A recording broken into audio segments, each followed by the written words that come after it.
এবারে মায়ের সঙ্গে একই পোশাকে মেহজাবিন। ছোট পর্দার তুমুল জনপ্রিয় অভিনেত্রী মেহজাবিন চৌধুরী অবশেষে বড় পর্দায়ও নাম লিখিয়েছেন তিনি। তার বিভিন্ন সাক্ষাৎকারে পরিবার নিয়ে কথা বললে প্রচণ্ড আবেগী হয়ে যান মেহজাবিন। কেঁদে কেটেও দিয়েছেন মায়ের প্রসঙ্গে এলে। এবার মা দিবসে মাকে নিয়ে একই রকম পোশাকে দেখা গেছে তাদের। একটা সময় পরিবারের সবার সঙ্গে দেশের বাইরে থাকলেও এখন বাংলাদেশে স্থায়ী হয়েছেন।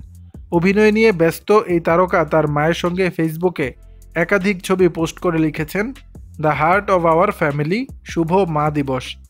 গত 21 ফেব্রুয়ারি সাবা নামের একটি সিনেমার ঘোষণা দিয়েছিলেন তিনি। মাকসুদ হোসেন পরিচালিত সাবা সিনেমা মুক্তির আগেই জানা গেল মেহজাবিনের দ্বিতীয় সিনেমার নাম। শঙ্খদাস গুপ্তের পরিচালনায় প্রিয় মালতি সিনেমায় অভিনয় করবেন মেহজাবিন। গত 19 এপ্রিল ছিল মেহজাবিনের জন্মদিন। এদিন রাজধানীর একটি হোটেলে প্রিয় মালতি সিনেমার ঘোষণা দেন অভিনেত্রী। দর্শক, বিষয়টি নিয়ে আপনাদের মতামত জানাবেন নিচের কমেন্ট বক্সে।